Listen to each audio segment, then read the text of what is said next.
Hi, everybody. Hi. Really nice to be here today. I'm going to be sharing with you some information that you'll probably find unique, maybe not. A lot of this information really can't be Googled. It's something that just has to be an education piece for people that are experienced or experts in the field. Some of the information I'm going to give to you today is depth physics, right? And how our interaction with the crystals is actually based on science, a lot of it. Then I'm going to go into some of the metaphysical ways in which all that happens, because it's really important to give everyone here and everyone who's listening to the podcast a system of belief. Because if you have a belief structure that supports how you interact with the crystals, it really supports your healing with them, right? So there's no sense in having a healing class without a belief system or a structure that supports your way of healing with the crystals, right? Otherwise, they won't do hardly anything for you because you're not utilizing them properly, you don't believe in it, you know, that kind of thing. Or you don't know how all the dots are connected, so it doesn't make sense why you use a crystal this way or that way. And so some of the physics parts are really great, and I took some of these from Hibiscus Moon. So you want to make note and check her out. Hibiscus Moon is amazing. She's a scientist, a physicist, and she's an expert in her field. And she just started totally geeking out about crystals when she started discovering them and the science behind them. And so I started to learn some things from her as far as that is concerned. When it comes to the metaphysical properties and how we interact with them and how we can change our lives with them and heal with them, that's mostly all my information and all me. So, but I'm going to start out today with some of her information, Hibiscus Moon, and give my take on it too and my perspective. So. First, I want to start out by just defining what a crystal is, right? And why that's really important is because it's going to tell you how and why, or define for you why we're attracted to them in the first place, why we want to come to places like this. And when we pick up a crystal, we're like, ooh, ah, and we have these experiences with them. Why is that? Why does a crystal do that for us? Well, there's actually a good scientific reason for it, right? So a crystal has a perfect geometric structure. All crystals do, right? All crystals that we interact with in the store, when you go into any crystal shop, they have a perfect geometric structure. What that means is they have, in physics, what you would call the lowest point of entropy. And that means that they're extremely stable. So they have it together, right?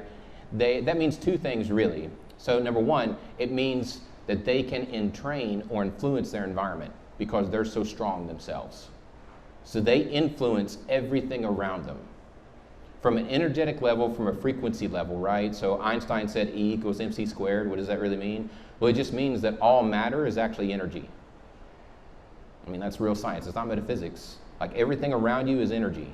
We are energy, the chairs, the table here, all the crystals in the room. Every single bit of it is energy, right? We don't discuss it that way in the West. We don't understand it, even though Einstein was a Western scientist. Right? That's more of almost like an Eastern teaching. But everything around you is a vibration, every single thing. What does that mean? Like, how does that even affect us? What's the interplay and interchange? Why are we talking about this with crystals? Well, it's because crystals are some of the strongest energetic physical things in our environment. So, because they're so stable, because their structure is so amazing, they entrain or they influence their environment constantly. So when you set them up in a place like this, it feels different walking into a crystal shop. Why is that? It's because you have perfect geometric structure, physical items influencing the entire environment. So it's utterly amazing. So you can walk into it and literally be influenced by the crystals just by being around them. And this all happens subconsciously. It isn't something that's conscious unless you train your mind to tune into this experience. You normally don't even know it's happening. But you're actually being influenced by crystals right now, because you're surrounded by them, right? And they're strong structurally, and they're strong on a molecular structure. And so they're able to actually shift everything from them to the outer environment, right? And so that's one thing that they do. They're able to influence their entire environment.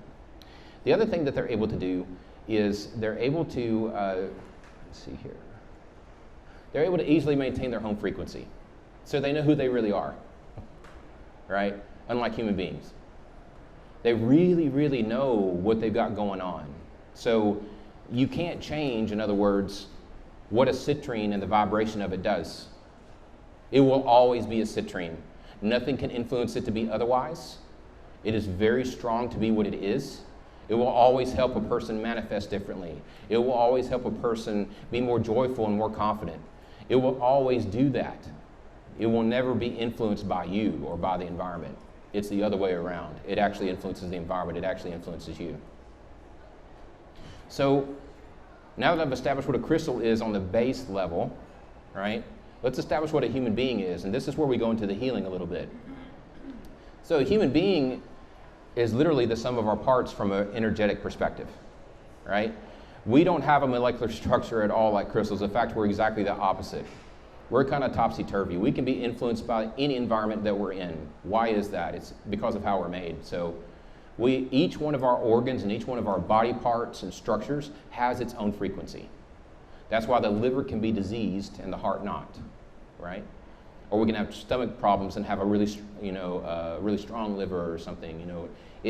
There are connections there, and don't get me wrong, the entire body is holistic and it is affected by everything that happens in it, right? Because it is an influenced being. We are influenced beings, right? From an energetic level and a physical level, we don't necessarily influence our environment.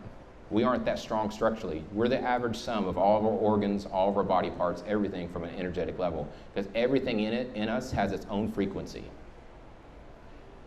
So anything that has like a really high vibration or a really low vibration or anything that's really strong in its structure is going to influence us, not the other way around. So our environments literally program us.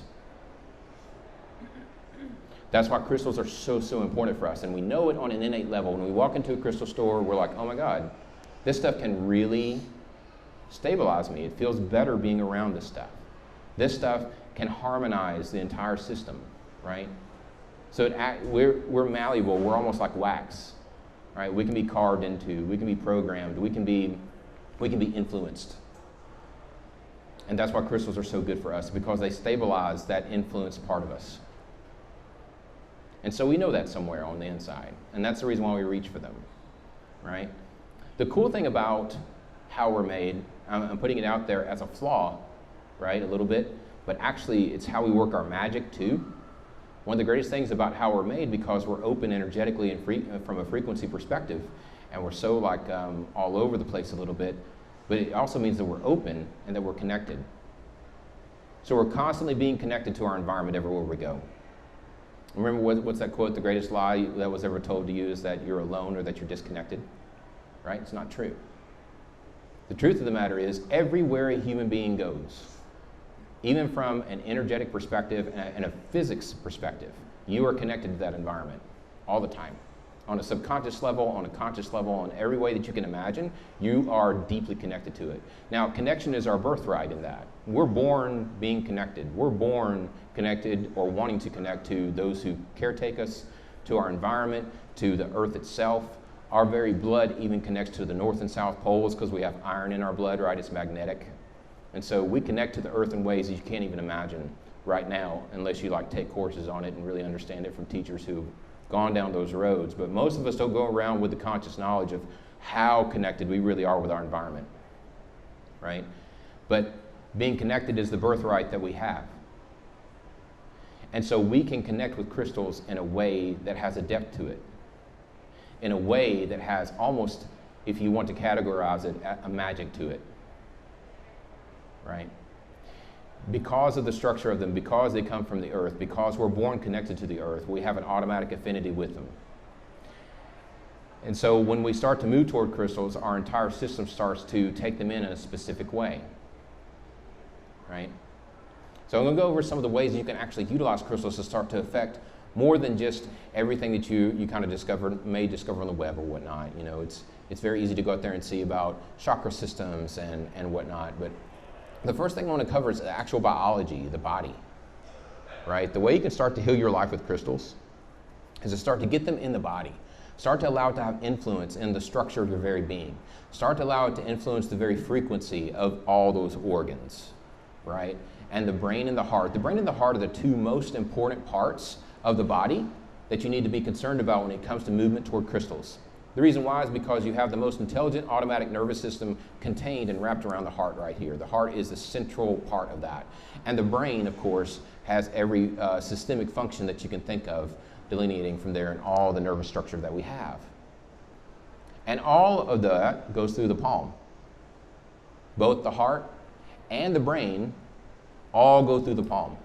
We have arteries or veins at the very least and structures that go through the heart from the palm, and we have entire nervous clusters that go back to the heart and back to the brain, right? So one of the most important places you could place a crystal to get it into your system and allow it to start affecting life and start affecting change and having it start to have influence over who you are and start affecting more than just the physical body, and I'll get into that in just a minute, is the palm. Holding it in the palm on a consistent basis is going to allow it to start to influence the automatic nervous system and the entire system at large, right, from the brain down. And so that's where you want it. You want it in the palm on a consistent basis. If not the palm, the next best place is around the heart. Wearing it as a necklace is really excellent. And of course, on a daily basis, if you can't do either one of those, keeping them in the pocket's always nice. I have a pocket full of crystals right now. So yes, and one of our audience members said the bra, and ladies have an advantage there because the bra is an excellent place to keep crystals, actually. It's like one of the best places you can keep it. Because you're going into the central part of the entire system, right? So let's go into a little bit of the metaphysics of it. As soon as I get through the biology here, I want to say one more thing about that. Is when you start getting into the body, when you start mineralizing the body, right, through the skin, because these are just minerals, right? They have an amazing geometric structure and everything that I said in the beginning, and they highly influence us from an energetic perspective, but also they're minerals. Keep that in mind. Our body has an automatic biological affinity to minerals. And so that affinity to minerals allows us to start to take things in from those crystals in a way that has another layer of depth. Because at the very biology, we start to accept minerals. We start to put them into the system through the skin, right? And it starts to have influence. About 3 weeks of working with a crystal in the palm of your hand on a consistent basis, maybe 3 or 4 times a week. By that 3rd or 4th week, when you pick up the crystal, it'll feel like home. It'll feel different. And it's because the crystal's actually developing a relationship with the biological structure of who you are. The very biology, not even the energy, just the biology, if you want to go into it. It'll start to warm up really quick, or it'll start to have like a little thing it shoots up the arm, or whatever it may be. And that's not anything supernatural. You aren't calling in some kind of spirit. But what's happening is that the body's actually getting used to the mineral, and the mineral's getting used to the body in a very unique way. And it's actually mineralizing the system. It's going in through the skin on a consistent basis, right? And so when the body is actually starting to take hold of what the crystal can do for it. So it starts to have influence over your structure, starts to have influence over the biology. And then it can really start to take you places, right? So if we go into the metaphysics of it, you have 3 main other structures that crystals really, really influence from a metaphysical perspective. And when I say metaphysics, a lot of people, that's a very general word. Metaphysics for me is just the study of the psychology or the self-actualization of a human being and the energy around us and that interplay, that exchange, right? Because there aren't too many things in science that actually study the energy of an environment when a human being interacts with that energy. And I mean, quantum physics gets into it just a little bit when you start to talk about how you can view an experiment, and when you observe an experiment, that changes the experiment overall. Right? I don't know if anybody ever heard of that or anything like that, but just the viewing of an experiment can change the experiment. You didn't even touch anything, you just viewed it, and it changed it. That is beginning to talk about, just a little bit, that's a doorway to talking about how we as human beings and our energy influences an environment, right? And how it can influence us. So we're getting into that a little bit with the interplay between crystals and us, and how their structure's stable and how we're not, and how it can stabilize us and help us and influence us, because they're influencers from an energetic perspective, right? So going into it just a little bit more, when you look into metaphysics, the 3 main bodies that we carry around with us that make up who we are, beyond just the biology, beyond just the physical body, is number 1, the chakra system, right? And a lot of people think the chakra system is almost perceived, but it's been perceived for so long through the belief structure of humankind, it's real. We actually make things real through our belief structures. You study epigenetics, we can actually change our DNA through belief. So if you go into that, we can certainly create belief structures after millennia of studying those, right, and believing that they're real. So I believe that they're real. They're energy centers on the body. There's a lot more than this, but typically there's 7 to 8 that people talk about. You have the crown chakra, the third eye chakra, the throat chakra, and these energy centers actually start to go into how they function. So if the throat chakra is out of balance, then you really can't speak up for yourself that well, or the throat starts to get chronically ill. That makes sense? If you bring balance to that chakra system, then the throat starts to heal, and you start to speak your truth. You start to have strength around it. That makes sense? That's just kind of a very small introduction into chakras if you're not familiar with them. But that's one of the main things that crystals influence. And when you start putting it in your palm, or you start wearing it as a necklace and whatnot, it starts to really influence a particular chakra system that it's associated with. So say, for instance, we'll go back to citrine, one of my favorite starter crystals. I think everybody needs a citrine. But citrine is one of those crystals that goes into the middle chakra right here, right? Starts to influence that, starts to really amplify that, starts to bring harmony and balance to it and strengthen it, right? And the middle chakra, that nice yellow chakra right there, is where we get our power from. It's where martial artists like to use the breath from the diaphragm, and then they do a punch, right? Or they start to gather chi or something like that right here. It's also where you merge this, all the chakras of spirit, because all the top chakras up here are spirit-based, right? With the physical chakras down here, the more physical chakras. So it merges both those together, so you actually start to integrate your spiritual life right there, with power, with joy, with confidence. It's how you can step forward in life, right? And so citrine makes that whole process open up, so that you can have more confidence, so that you can stand on your own two a little bit better. So you can start to manifest differently, because when you merge the spirit world with the physical world, you start to manifest completely differently. You start to manifest with a better vision of self. You start to know what that is. You start to define self a little bit better, right? Because if you have a life that has meaning, a life that has purpose, then that goes well beyond happiness. Think about that for a minute. If you have meaning and purpose, it goes well beyond just happiness. Happiness is something you can have the moment from seeing a butterfly. But having impact with your life, having satisfaction over what makes you come alive, right? And pursuing that with everything you have, with joy, with confidence, and with guidance, bringing it in. That's what citrine starts to align you with. It isn't like when you pick up a citrine, you're going to have that. I'm not saying that. But I am saying that it starts to influence you in that direction. So you start to manifest differently. It also activates the third eye and the throat chakra, right? Citrine does. And the reason why it does that is because it goes right in alignment with how it starts to make you manifest differently, right? So it allows you to sense into things with your third eye. And from an intuitive perspective, it allows you to speak into it to make it come out in your favor, so that you can manifest differently. That makes sense? In particular around business. It really helps with business and money around that. So it starts to change and entrain the body and the system, the energetic system, the chakra systems, in a way that allows you to open up to manifest differently and have more confidence and joy in your life.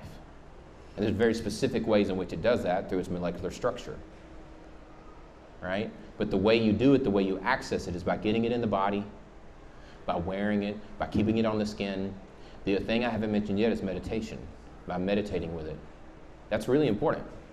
And the reason why is because, in particular, guided meditations are really good with crystals. And the reason why is because guided meditations, you start to imagine things with guided meditations. You start to go into how things are working up here, and the voice guides you to images, or it guides you to places in the mind. And when it's doing that, everything in the mind is sparking. Like all the synapses are starting to go, you start to use imagination and everything like that. In fact, in quantum physics, if I'm not mistaken, they have now measured the weight of a thought. And the weight of a thought is like 0.000001 micrograms, so I can't remember. But it's very, very small, but it still has weight. That means it actually is a physical thing. Your thoughts have weight. Your thoughts have a physical presence in this world. That's why I was talking about belief systems creating things, and our belief structures entraining our DNA, right? So when you go through guided meditation, you're actually creating things with your mind on a very small level, but at the same time, you're doing that for you in your life. And what happens is all those synapses are going, And if you have a crystal in your hand at the time, in the palm of your hand, or you're wearing it around your neck at the time, making a conscious effort to include the crystal in and what's happening with all of that, then the nervous system, through your breath and through your synapses going, starts to open up more and starts to accept what the crystal can actually do for you a whole lot better than just keeping it in the pocket. Does it make sense? Starts to open up the nervous system in a very unique way. That's why they have you breathe a lot before doing a lot of stuff in yoga. It's because the body's not ready to do it cold. You got to warm it up, and one of the best ways to warm it up is through breath work. Right? Especially when you're doing spiritual movements like this, because you want to open up more than just the physical body. You want to open up the nervous system. The nervous system contains a lot in it. It contains your trauma. It contains a lot of belief structures that are tied to emotional states, right? And you want to unwind that. And that's another thing that the crystals start to affect, is the entire systemic part of the being, the emotional system. And that's why you see a lot of emotional things on the placards and meanings of these crystals, or you look them up in books, it talks about a lot of emotions. It's because it starts to unwind some of that for us a little bit. Not overnight. The work with crystals is very subtle. It's not something that just pops open for you, but it is something that if you work on a consistent basis, if you take it into the system on a consistent basis, it starts to entrain or influence the entire body and the frequency of the body, and therefore the emotional state of the person, the belief structure of the person, right? And then enough with meditation, it'll start to affect your belief structures, start to affect your trauma, start to help you unwind that, or lead you or guide you toward teachers that can bring you through it, right? Because your system starts to open up a different way when you have this kind of influence in your life. Because remember, this is a core influence. It doesn't change. It isn't influenced. It influences you. So it's very pure. So it takes you back to a pure state. It takes you back to a pure place. So when you meditate with it, it's taking you there. Another thing you could do is, water's very programmable, right? So you can plop stones in water. Now you want to be careful about that and do your research. There are stones out there you do not want in water. Some of them have arsenic in it, some of them have other things. So you don't want to do that. And you don't want them to be raw and be in water, or be, you don't want it to be things that have just been cut right out of the wall of a mine. You want it to be tumbled, right? Because you don't want shards when you drink water. But having programmed water by crystals by your bed, like a good quartz or rose quartz in there every day when you wake up, drinking a bottle of that would be excellent in getting and allowing that to entrain or influence the body in general, and then influence the entire system, right? Or buying little glasses like this that already have them programmed in there. It's super cool. So that's another way you can start to heal with them. The whole point is to change your energetic frequency. That is the end game with crystals. And that changes your entire life. Einstein said if you want to change your life, just change the frequency that you're operating at, and everything will shift, because it's about resonance, right? I mean, he's one of the smartest men that ever lived. I kind of take what he has to say, very seriously. And I think that that's true. In fact, I've experienced that it's true.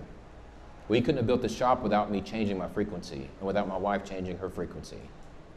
We own the shop together, and there's no way that this would be here and be what it is without us both really working hard on our energetic frequencies and changing it and shifting it, right? And one of the greatest ways to do that is to constantly have something in your environment, like a crystal, that you interact with on a consistent basis that starts to influence your being, right? But just leaving them on the shelf is minimal. But you notice everything I'm talking about is about connection, about a depth of connection. Because remember, that's where the human being's magic is at. That's where our birthright is at, is connection. We have to connect before we can create.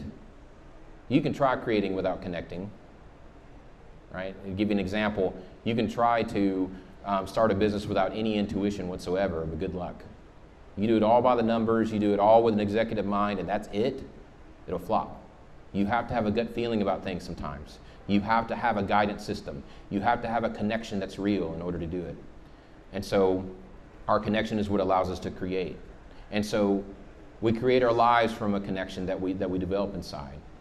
And so you want those crystals to be able to influence that guidance system and bring us back to it, because our society trains us out of it. Our society trains us to deaden ourselves. Our society trains us that intuition is not the most important thing. It's actually more important than the right mind of go out and get a job. Just do that first. And don't get me wrong, I believe that you need to make money, and I think that that's a priority. But once you do start to make money, find yourself. Right? Allow the inner voice to come forward through connecting with tools like this and through healing the body and the life that way.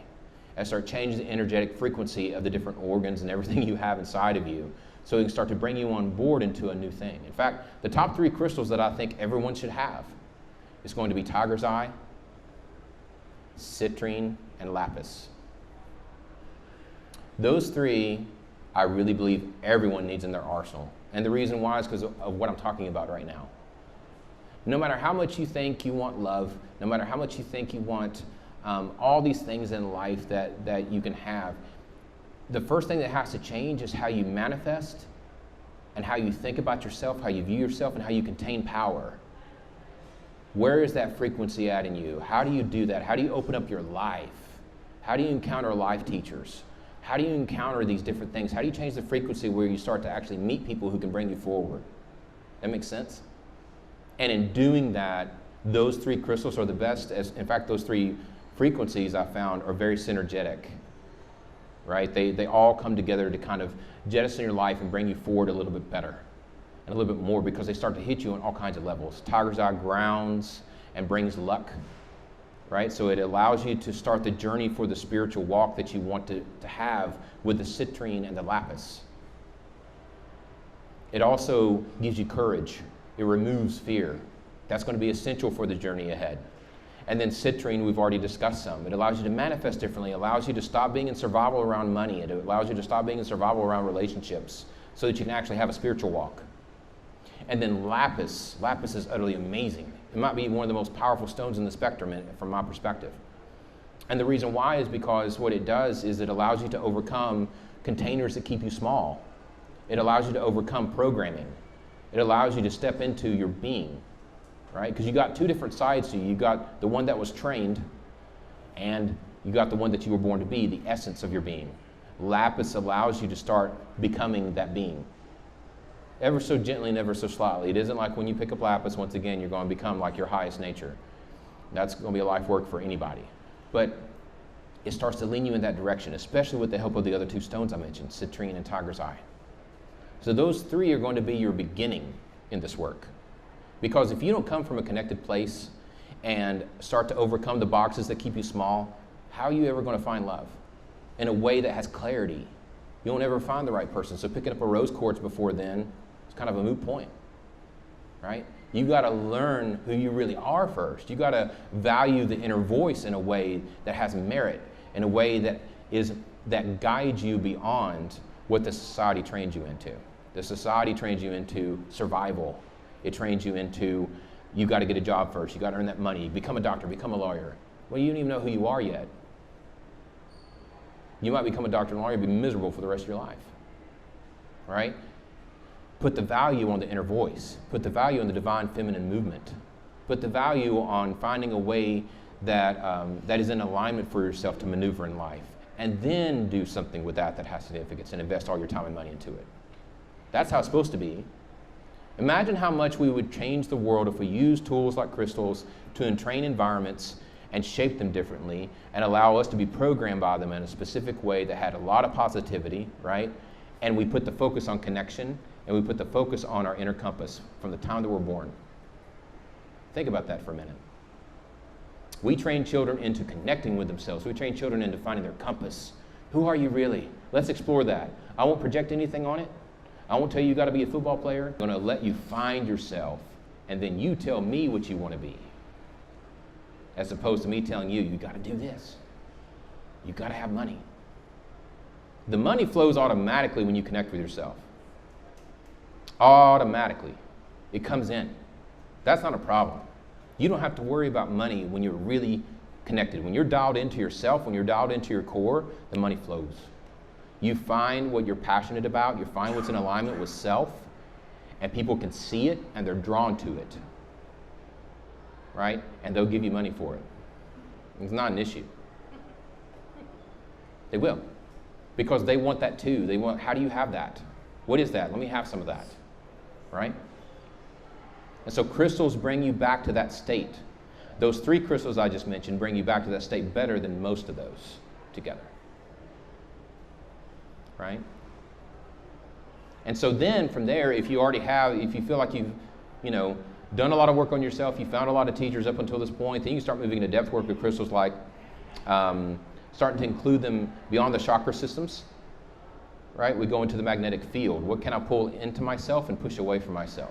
All of us have a magnetic field. We all either push things away from us or pull them into us. The iron in our blood is proof of that. We have a magnetic connection with the world and the environment around us. Crystals affect that. Crystals also affect the auric field, right? The auric field is a very interesting thing. Auric, A-U-R-I-C, auric field. My accent may be a little bit much for people. My wife hates when I say oil. She's like, what is that? What is O-O-L? Thought it was oil.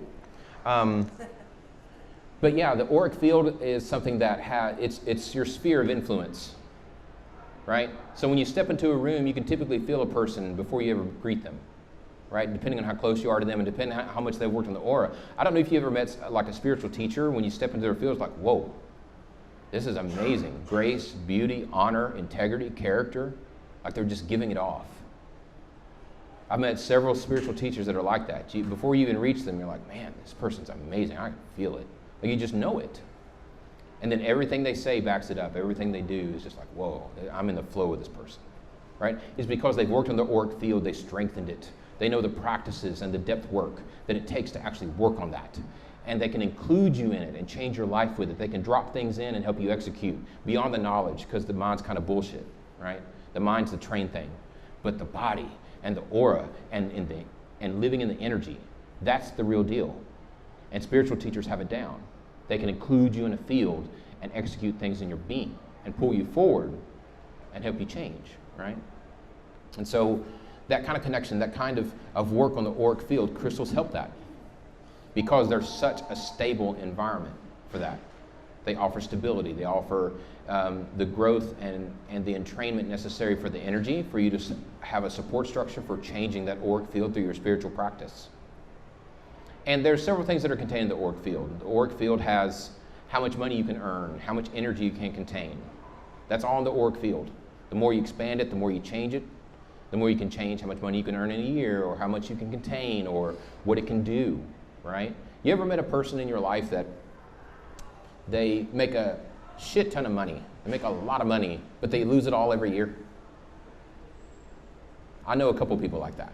They'll make $250,000, $300,000 or $400,000 a year, and they either gamble it all away or they lose it through lawsuits or whatever it may be. It's because they don't have their field. They haven't worked on themselves spiritually at all. They don't work on the field enough to actually hold the money. They can't hold it. So all the energy just slips away. Money's just an energy. It's all it is. Just like Einstein said. It's just matter. It's just energy. And it's something we project on, something we have beliefs around.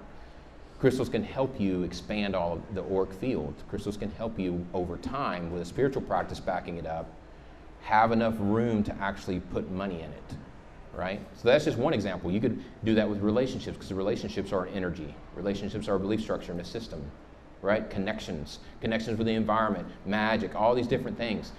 That's all in the auric field, how we can work it, how we can work the energy in our lives, how we can invite things in, right? And then we work on our magnetic field to invite in what we want and to disallow what we don't want.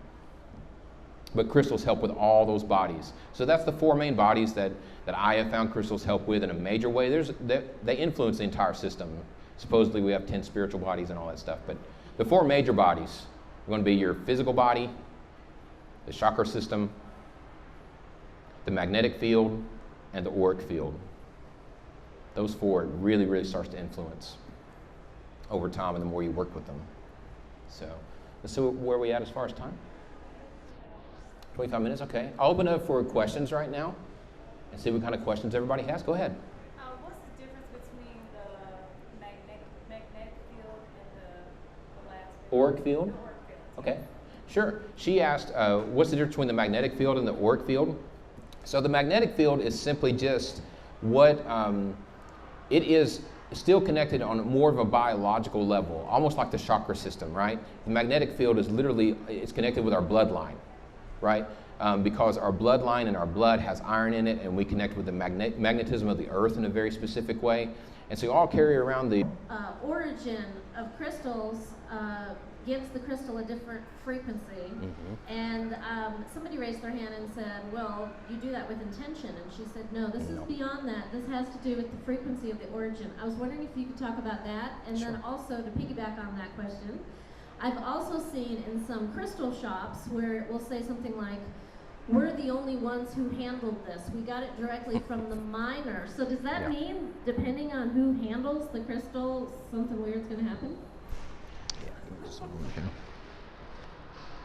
Let me put this in my pocket. Great questions. Those are phenomenal.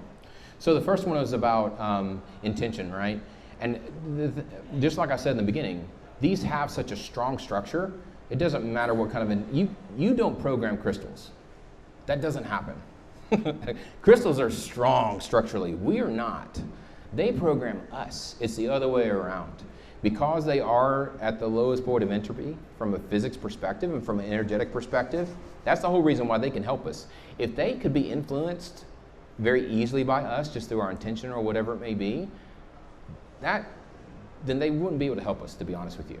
They wouldn't offer us anything, right? But because they have so much structure, because they're so strong, because they have it so together, right? They're able to influence us and they're able to influence their environment. So that means that it doesn't matter what kind of intention we have around our crystals, they're going to be strong enough to carry through no matter what kind of intention there is. And that also piggybacks onto the second question too. No matter who handles this crystal, it's going to stay true to its home nature, right? But she is right in the sense of how it's mined, because you start to change the molecular structure there, right? So when it's mined a certain way, so say for instance, I will go to citrine again. Da, da, da, da. So she says Congo. Yeah. Citrine is the most high frequency, and I'm thinking, well, what's the difference between that and like Madagascar? Sure. So citrine from the Congo versus Madagascar, right? And so it's about the combination of minerals that make a citrine what it is in those different parts of the world, right? And so say for instance, if I have gold that's not pure, it's worth less than gold that's pure.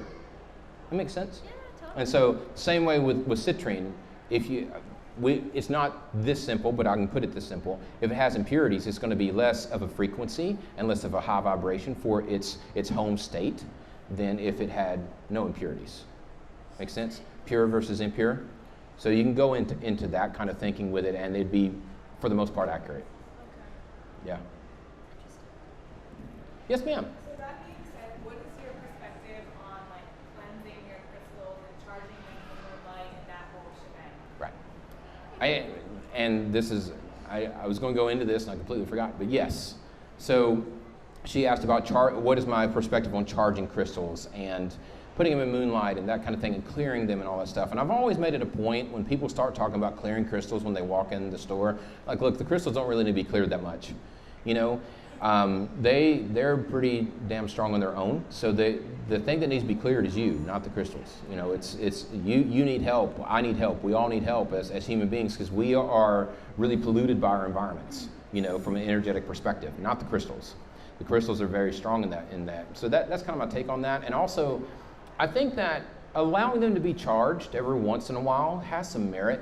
I think that the environment, like overarching energies like the moon's a pretty big influence on the world, right? So it would come to reason to me that the magnetism of the moon and the way it influences us very heavily would influence the crystals some.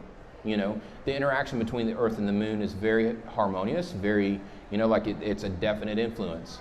And these came from like the depths of the earth. And so I think that that has its merit, but it wouldn't have to be done as often as what people read on Google or whatever it may be.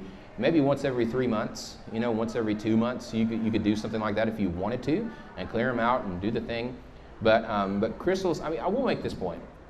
Crystals do get tired. So I know that sounds funky, because we're talking about a lot of science. They do get weary. So say for instance, black tourmaline. It's another stone that I think everybody needs. Black tourmaline is one of the most protective stones in the spectrum. Black tourmaline really grounds out negative emotions and vibes that are around you, so that your system doesn't take them all on right? Because remember I said that we're heavily influenced. And so somebody that's a social worker that's going into hostile environments or environments that are just heartbreaking and awful, right? And they carry around a black tourmaline with them, you're going to need to do some work with that black tourmaline every once in a while. You're going to need to cleanse it a little bit more often than you would somebody who doesn't do that kind of work and carries it around them, right? So that's like one of the only exceptions that I would put out there, is that stones that actually really take on the environment and on a consistent basis, like some of your darker stones like shungite, black tourmaline, onyx, all these different stones that are out there that are dark, that take on, that draw to them a lot of different things. If you're in a hostile environment, or if you're in an environment or workplace that has a lot of negativity to it, and the environment's not that great, you might have to actually cleanse those on a more consistent basis, like maybe once a month or so, or once every 2 weeks, depending on the environment, war zone or something. But yeah. Okay, this is kind of a silly question, but I read that citrine and like the grape jelly amethyst, which are my two favorites, that they can fade in the sunlight. So every morning in my bedroom, I'm like trying to cover them up before the sun comes in the room. Do I need to do that? And if I do that, can the crystal energy still be in the room even though I got them like covered up with a blanket? Yeah, whether or not they're covered wouldn't matter much unless they're like Okay. underneath piles of rubble or something. Oh, okay. They need to have a chance to actually influence the environment. And if it's just a blanket or just a sheet of paper or whatever, maybe. Do they fade? Now that I don't know. I really haven't tested that. Oh, okay. Yeah, they do. So yeah, I really haven't tested it myself, So that's but good apparently not they can. to put those in the sun thinking you're charging them because they're Sure. going to fade. Yeah. Yeah, I mean, and that's once again why I would recommend moonlight. Moonlight is probably better suited to Or it. sage or Yeah, well, sage doesn't necessarily energize. Sage would just clear it out. which we need more. Yeah, exactly. Yes, Connie. So for the minor chakras that are in our hands, I read that our non-dominant hand is for receiving, and our dominant hand is for giving. So would that be in play when you're holding your crystals in your palm? That's an excellent question. Yeah. Are you through the questions? Okay. So she asked that we have a dominant hand and a non-dominant hand, essentially. And one of them is for receiving and one of them is for giving. Specifically, the left hand is more for receiving. The right hand is more for giving. She's read that somewhere. And I agree with that for the most part. I do think it can come into play when you're dealing with crystals. I always tell people to hold crystals like if you're dealing with crystals for the first time, you walk in our shop, I say, hold this in your left hand. And a lot of times people will be able to sense a little bit better. I mean, there's several things about that, right? One of the reasons why I tell them to hold it in the left hand is not necessarily because of dominant or non-dominant hands, or giving or receiving. The left hand has that vein right there in the ring finger that goes back to the heart, right? And so that could play into that whole exchange of whether it's dominant or whether it's not, or whether it's giving or receiving, and that kind of thing. And so I do tell people to hold it in their left hand for the first time, but it's simply about the person's experience. So some people, there's all kinds of body states and energetic states that people go through and go into on a consistent basis, according to the stress in their life, according to the programming, according to all kinds of different reasons, right? And so some people could even get a lot more out of a stone in their right hand than they could their left hand in certain situations, and vice versa. So you don't want to use it as the absolute guideline that that's true, but it can be an influence. Let's say that, and it can be something that you can pay attention to. Which hand do I really get a hit from for this crystal when I work with it on a consistent basis? What if you don't get a hit at all? What if you're holding one and you do it over a period of time and nothing's happening? Does that just mean that it's not that crystal's not for you? Is there an experience where you've done that? Oh, I have a whole bunch of little tumbled stones, and sometimes I'm like, why am I going to carry this around? Because I don't really get anything from it. Well, when you carry it around, are you carrying it around in your hand? No. Okay. Oh, so. Yeah. Right. There you go. So I always go, I believe by this, I'll probably live and die by it, but you've got to involve the body. You got to engage it. You got to have an experience of real connection and deepening that connection. Necklace, maybe wear it on the inside so it can touch Correct. your skin instead of the outside. Yep, absolutely that too. But holding it in the palm on a consistent basis, you do that, and by the third or fourth week, if you don't have a hit of something or the crystal just feels like, wow, I don't want to put this down, after you pick it up, you don't have the experience, come and see me. I can almost guarantee that you will. If you work the same crystal that way on a consistent basis. Yeah. Yes. Sure. Mm-hmm. Cool. That's an excellent question. Some people talk about this and it happens more often than what one would think, but some people get quote unquote negative reactions from crystals. And so, What was the question? oh, I'm sorry. She asked, what about negative reactions to crystals? She mentioned that she gets nauseous when she picks up opalite for a period of time. And so what I would say to that is that crystals are in their pure state, right? And I will say this, opalite is actually blown glass. Yeah, it's not crystal. So what it's doing actually for you is it's bringing up whatever programming you have around romance and love, right? Because that's what that stone's about. So when you have a negative reaction, right, you want to look at what the crystal is in its state and how it influences the environment and how it can influence you and its meaning. And if you're having a negative reaction, right, most of the time what it's exposing is what issues you have around that particular thing. So if I picked up citrine and got sick, for instance, sick to my stomach, I would have a lot of issue probably, or a lot of programming and a lot of projections around my own power and how I embody it, or how I manifest my life, and around money and around those kind of things, right? And around self-confidence. So that can happen. Sometimes the programming can be so strong that it gives you a negative reaction, right? And so that's what that is maneuvering through all of that. And I think everybody's had something similar to that on a consistent basis. At least at one point, you pick up a stone, it's like, it just didn't for me, and you put it down, right? You can call it a negative reaction. And when that happens, that's a learning moment. It's like, whoa, what does that crystal mean?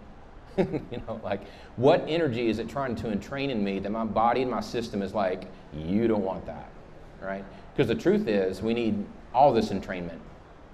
The problem is that our programming to be other than what the pure state of these crystals are starts to make us sick. It starts to make us not feel well if we have any kind of negative negative reactions to it. So, yes? Well, and piggyback on that one, how would you overcome that sense of negativity? How would you work on that personally in order to be able to connect with that? Sure.